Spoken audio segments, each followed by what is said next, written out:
Assalamualaikum warahmatullahi wabarakatuh. Perkenalkan, nama saya Ika Mailani dengan NIM 12120306061. Video kali ini saya akan memenuhi tugas dari mata kuliah Perkembangan Peserta Didik dengan dosen pengampu, yaitu Ibu Dr. Haja Teknik Ratnasi MAG. Di video kali ini yaitu tentang mini riset sekolah. Di sini saya mengambil dari Pondok Pesantren Terpadu Al-Basri. Pondok Pesantren Terpadu Al-Basri ini beralamatkan di Kampung Palasari Girang, Kecamatan Kalapanunggal, Kabupaten Sukabumi, dengan jumlah santri kurang lebih 100. Karena saya penasaran mengenai reaksi peserta didik ketika sedang dalam pembelajaran, apakah terlihat semangat atau terlihat lesu dan malas, maka dari itu saya melakukan praktek mengajar untuk melihat secara langsung masalah yang dialami peserta didik ketika sedang belajar. Untuk materi yang saya sampaikan yaitu mengenai urgensi mempelajari bahasa Arab dan memberikan mufradat serta mahfuzatnya. Berikut videonya. Membentuk moral luhur akan berpengaruh terhadap daya intelektualitas, moral, dan agama seseorang. Jadi kalian enggak sih, katanya nggak ngewajibin, tapi kalian kan isi pesantren ya. Nah, mungkin nanti bakalan ditanya nih sama orang tua, udah bisa apa? Udah pernah belum ditanya kayak gitu? Bisa. Hah?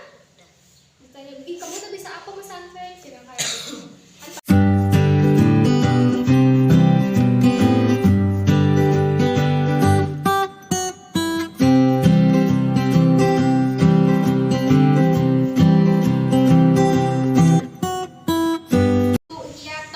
Artinya menjahit. Nah, ini fiil. Apa sih fiil itu? Fiil itu pekerjaan ya. Nah, ini kan fiil tuh memakai, berarti pekerjaan. Buka berarti pekerjaan. Jadi disebutnya fiil. Nah, yang ini Kalian? Iya, artinya? Kalau fiil yang mana? Pekerjaan, fiil pekerjaan. Berarti yang mana?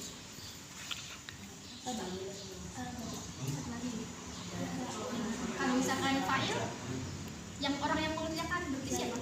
Kalau yang maf'ul, Fatimatul Sakibun Al-Malabisa. artinya Fatimah menjahit baju. fi'ilnya yang mana? Fiilnya yang sahih. Yang sahih. Kalau yang fa'ilnya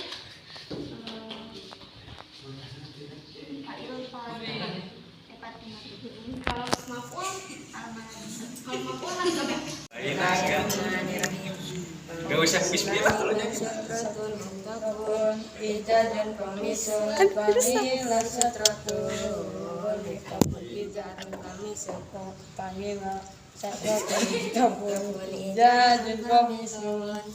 Asanta.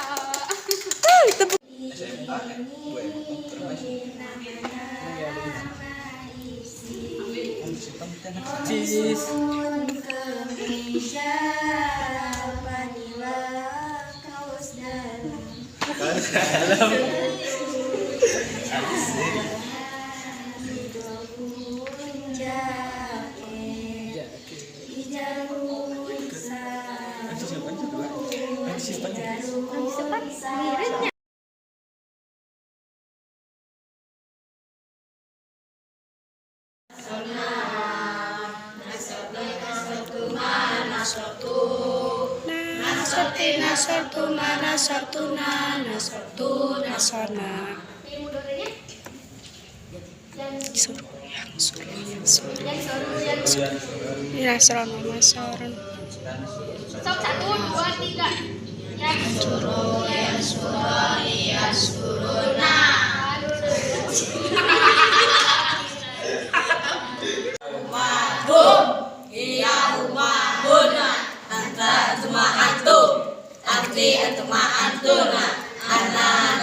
Kalau fi'il madi teh apa? Fi'il madi. Kan fi'il pekerjaan, berarti madi apa? Yang sudah dilakukan. Yang telah Dilakukan. Sultan, tepuk tangan buat Sultan. Kalau fi'il apa? Kalau misalkan fi'il amar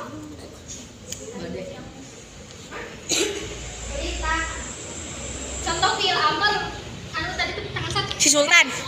Tah jangan tata hiji deui tah. Contoh pilih aman. Pilih aman datang.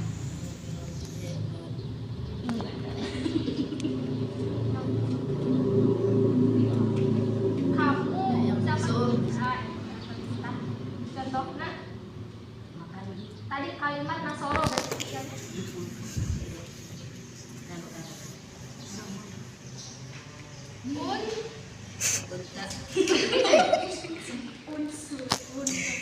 kan ada udah.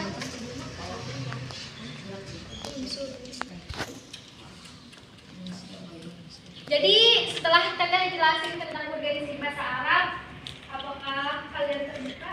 Terbuka. Kiranya ada yang tertarik gitu mempelajari bahasa Arab. Pengen nggak? Pengen bisa nggak? Menurut riset yang saya dapatkan, para peserta didik itu bukan sepenuhnya malas, akan tetapi cara menyampaikan materinya yang mungkin kurang menarik bagi peserta didik. Nah, maka dari itu harus dibuat lagi semenarik mungkin dan harus lebih banyak berinteraksi kepada peserta didik tersebut. Nah, apalagi di umur sekitar 13 tahun untuk usia SMP kelas 1, pertumbuhan akan mempengaruhi cara anak memandang dirinya dan orang lain, dan juga sedang tahap pubertas sehingga mereka akan merasa kurang pede ketika si pengajar ini menyuruh untuk mencoba sesuatu dan lebih memikirkan penilaian orang lain.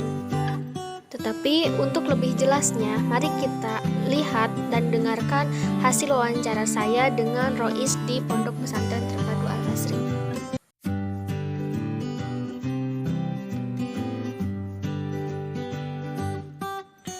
Baik, mengenai sistem yang diterapkan di pesantren, sesuai dengan namanya, Pondok Pesantren Terpadu Al-Basri.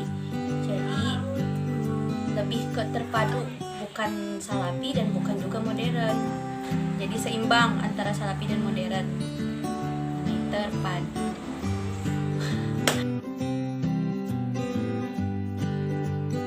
Baik, menurut saya pribadi, adapun permasalahan-permasalahan anak yang berakibat mereka malas belajar, salah satunya yaitu karena adanya pandemi. Saat ada pandemi, mereka kan belajar itu daring ya, dalam jaringan, sehingga lebih banyak menggunakan alat komunikasinya untuk belajar dibandingkan menggunakan buku tulis, membaca buku-buku yang seperti di perpus seperti itu. Dan ini berakibat negatif untuk mereka. Mereka lebih lebih banyak menggunakan gadgetnya dibandingkan hasil tangannya sendiri terkadang, karena ada aplikasi yang memang membantu mereka supaya lebih cepat berpikir, jadi tanpa harus membaca buku dulu. Dan ini berpengaruh juga bagi daya tarik belajar mereka. Yang kedua yaitu kurangnya keinginan dan antusias dari mereka sendiri.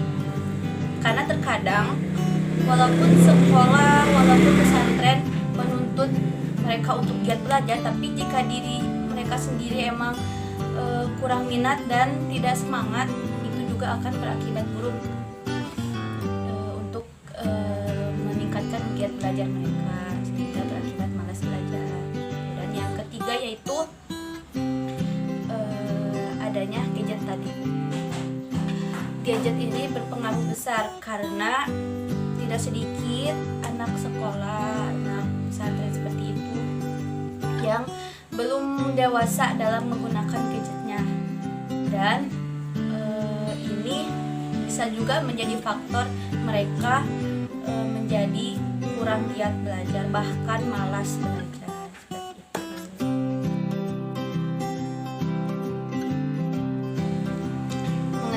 Solusi agar anak-anak memiliki semangat belajar, sebetulnya saya sendiri pun belum bisa memberi solusi karena saya juga termasuk masih belajar. Adapun pengalaman-pengalaman yang telah saya lalui agar kita semangat belajar, harus ada pendorong dari si pemberi ilmu dan juga yang menerima ilmu. Pemberi ilmu yaitu gurunya atau memang semacam ustadz, guru seperti itu, harus bisa menciptakan belajar yang menarik, yang asik, sehingga si anak tidak merasa jenuh dan mereka merasa nyaman di kelas, nyaman di pesantren. Terus dan itu juga akan menjadi faktor bagi si anak supaya giat belajar dan mau belajar, sudah menjadi solusi juga. Adapun yang selanjutnya yaitu harus ada pendorong dari si penerima ilmu, yaitu si anaknya, si muridnya. Selain guru memberikan pembelajaran menarik, si anak juga harus bisa mencerna dan menerimanya dengan baik, yaitu seperti mereka harus punya cita-cita dulu, mereka harus punya tujuan belajar dan punya prinsip yang kuat, tidak terombang-ambing dengan godaan-godaan di luar, dan dengan punya cita-cita yang pasti dan kuat, mereka juga pasti lebih semangat belajar karena mereka ingin tercapai cita-cita itu.